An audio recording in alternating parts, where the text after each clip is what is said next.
can't touch this. You can't touch this. All right, good morning. I don't normally do a live feed right after I do a video, but a subject came up and I want to clear the air so it'll calm everybody down and we don't start any innuendo and we all know where we're at. I am friends with Rudy Orr. I'm also friends with Francesca. I'm friends with a lot of people. I gauge my friends by people who don't do me anything wrong. Now, I've received a lot of input on Francesca, a lot of things that are off color. I think that Robert maybe even be on that. Rudy is friends with Francesca, okay? But I'm working many projects, as I've told you this week. You've seen what Brother Theo and I put together last night. Just the editing of that video took me 4 hours just to edit it and put it up. This morning I put up that little heavy confessions tape. It's Sunday morning and Ted and I are already putting together a full work day to go ahead. The way I gauge my friends is who does me wrong. And that doesn't necessarily mean I'm going to block them either, to be honest with you, whether I trust them or not. Taking on someone like Amy and everything, she's not a big deal, but you have to concentrate. And if you notice, I always go to rebuttal, not attack, okay? I don't want to get the reputation of being a Don Quixote chasing after windmills. There seems to be a whole subculture of these people who are frauds. Amy's one of them. Whenever I worked with Kathy Glass, who truly ran for governor of Texas under the Libertarian Party. I was at the convention. I saw her voted in as a candidate. She made all the counties in Texas. Politics is very complicated. What she basically did was when her 1 or 2% of the vote got thrown toward Greg Abbott, which beat the contender, the Democratic Wendy Davis, who nobody wanted because she was pro-abortion. Okay, Randy Davis. I do not know Randy Davis or know of him. Okay, good. Randy's a good guy. See, these are people. This is a man I don't know. So I'm glad if I say anything bad about him, I don't think I did because I don't know him, man. But yeah, they all cyberbeg. That's what Amy's doing right now. She's cyberbegging. See, that's like Jim Black, person I'm teamed up with in Texas. Jim helps people fight Child Protective Services. He saves families, and he does it with the law. He doesn't operate as a lawyer. Okay, it's easy to tell who's good by results. Brother Theo and I, results. It was my own personal battle in Utah. My granddaughter Puck was involved, so I had a dog in that fight. So we simply went up there and changed all their laws and destroyed their CPS, because that's what you do when you're the most interesting man in the world. Okay? Results. And when you get respect, in other words, when you get back to Texas and you're still in touch with lawyers and people who work up there and people in the CPS down here are still in touch with you and you have a friendly relationship with them and they agree, now get this now, the Texas CPS agrees with what you did up there. They think it's good for both sides of the fence. You've got to get all these things out in the open, and that's why I made this. I hate people constantly making live feeds and updating what they ate for breakfast, stuff like that. But before this got out of control, I'll tell you up front, I'm friends with Rudy. And somebody mentioned that he was a white supremacist. Well, I'm from Texas. I'm not a white supremacist. You get people who have political ideas that are different from you. I talk to Texas nationalists, militia. I give speeches to people like that. And I'm quite sure that a great number of them might be classified as racist or white supremacists. But you got to dance with them who brung you. You can't just... And when you start segregating people you contact and everything, pretty soon you're down in this little bitty corner. And then you get these stipulations and these rules that you have to abide by. In other words, if you're going to be this, you got to believe that. If you're going to be that, you got to believe this and everything. And all of a sudden, that starts. If you watch that video I put up today, I didn't hold anything back. I let people. That's why Amy doesn't have any pull on me. Yeah, she comes up and she comes up with this, how horrible my records are. And how horrible I am and all this kind of stuff. No, honey. Hey, honey, boo-boo. I write what sells. It's as simple as that. I tried to sell songs to Willie Nelson and Waylon Jennings and Johnny Carter Cash and all these people, and they weren't buying because they were writing their own stuff. So I wrote the stuff that would sell, and it did. Okay, and to sit back at this late date in the game and say I never did that, I wasn't with them brothers or anything. Yes, most certainly was. I most certainly was. Okay, but you can't be ashamed of who you are. You've got to stand up and just be who you are, okay? I don't hate anyone. I don't even hate Amy. If Amy would just go sane and just draw a line in the sand and say, look, I don't want any more trouble out of you. If you don't say my name, I won't say yours. But I won't directly jump on her anymore. I'll go on to another project. But she's not going to do it. Her last video, sitting there gleefully saying, I'm going to prison. That's not going to happen, okay? And Johnny Vodka supposedly putting up that little veiled threat. Capiche, capiche, like he's a godfather. She's a con artist. She hurts people. She steals. She lies. She brings all this heat on herself. This is what you get when you dance with the devil. Okay? And this is what you get when you dance with someone who don't care. A bunch of 5 meth heads who wanted to steal Joe's house after my wife married him and everything, and he died, got on, and they just called constantly. Finally, I met one man as an investigator and excellent person. He was a detective who was on contract with the department, and he says, after all of the cases I've seen, and not one was founded as a detective, he said, that bothers me. That's like having me working in a police department, and I've got 100 homicides, and I report to the chief of police, and he says, what have you got on them 100 cases? Well, I don't got no evidence right now, and I'm working on it. Okay, that's impossible. I mean, it's virtually impossible.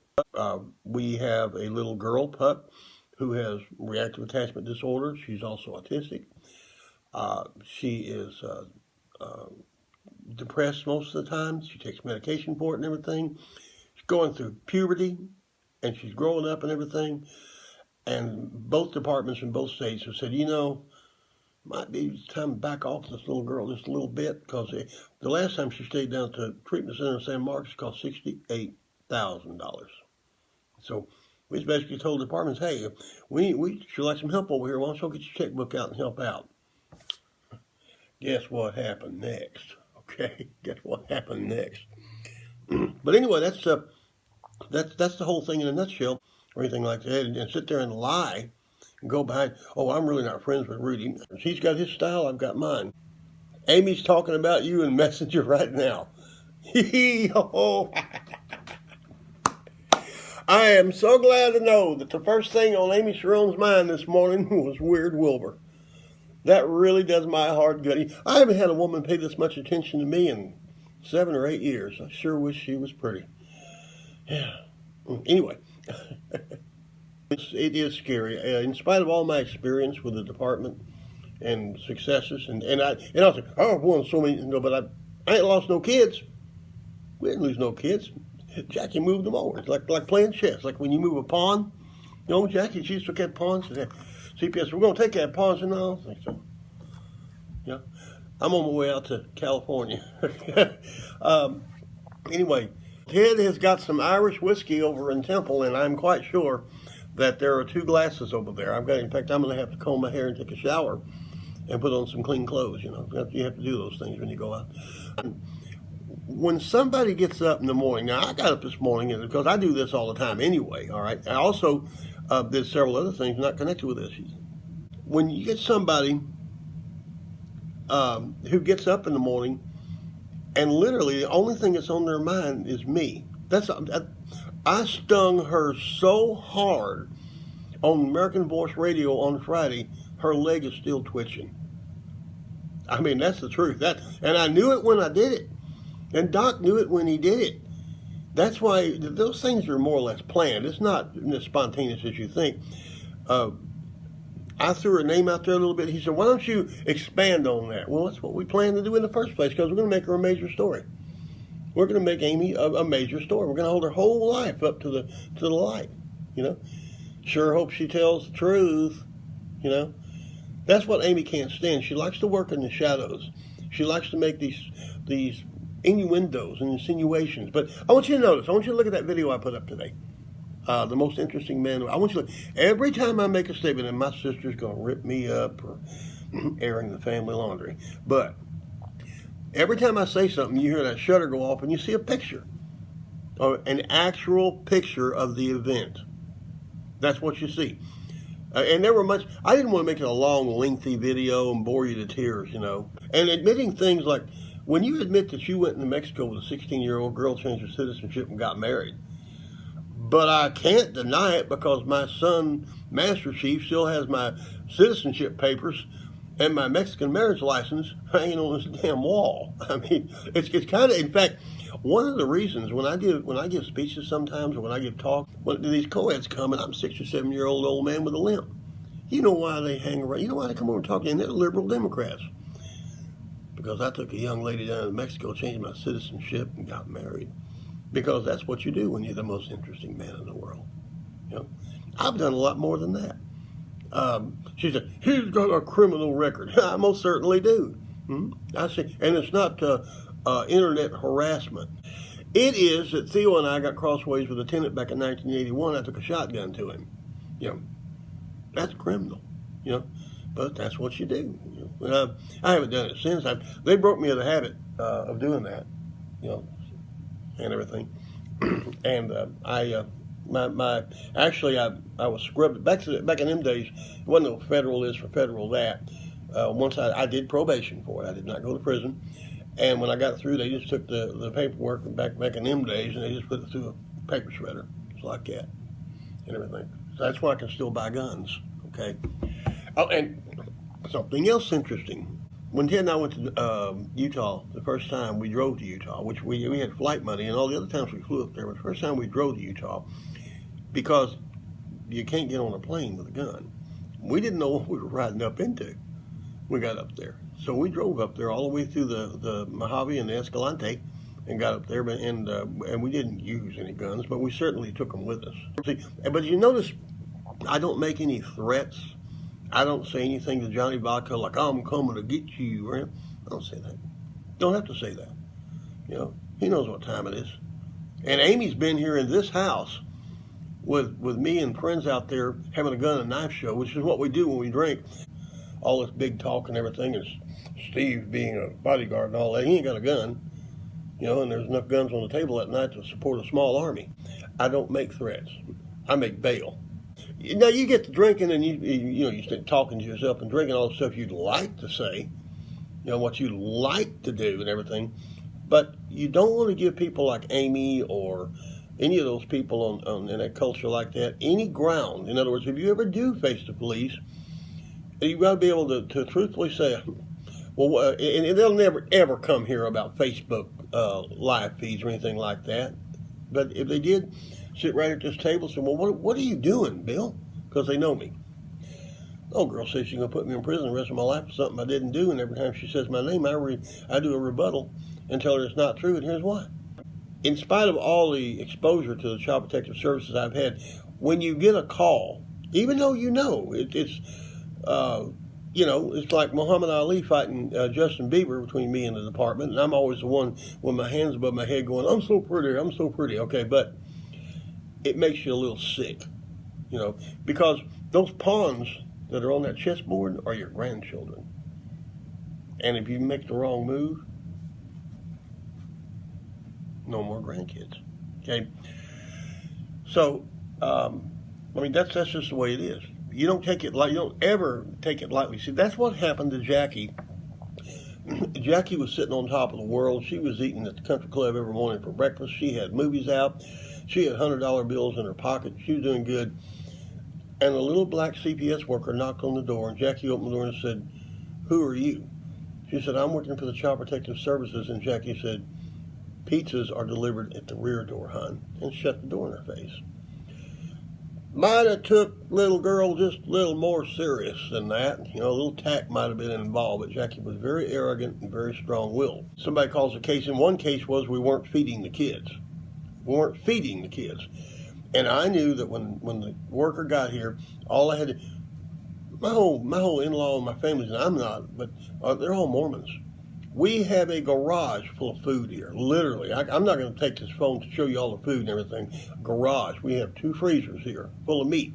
Because these people believe they have to have 2 years of food when the end of the world comes. And I knew that when the caseworker showed up, all I had to do was show her the food, which is exactly what happened. Okay? And it was food cooking at the time. And but when you get that call, or you get that card on the door, you get that little feeling in your stomach. You know, you don't quite, you know, Ali don't go out there writing Justin Bieber like this. But the main reason for this live feed was not to chat or anything. Mainly tell you my techniques, how I develop friends. I don't stab friends in the back. When being Facebook friends, I saw something years. I was working at Sears on a call center, and I was up at the top of the call center. I did good. But we had a thing called the stack team. Whenever you called, and I don't know if they still do it now because Sears is going down, but back then when you called to have a repair made, you always called Austin. Y'all didn't know that. You thought you called Chicago, I know. But you called, well, it's actually Round Rock, just north of Austin.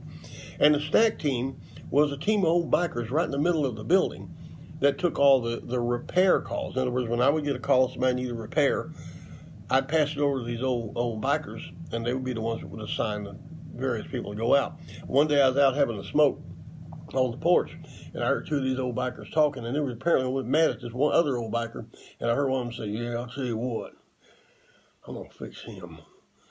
I'm going to go home tonight, get on Facebook, and I'm going to unfriend that son of a bitch." Well, this is what we've sunk to. The Hells Angels now unfriend people on Facebook. Anyway, that's all I got to say. I am friends with Rudy. I'm Facebook friends with Fran. Probably several. I've kept my friends on the white channel kind of low and investigative, okay?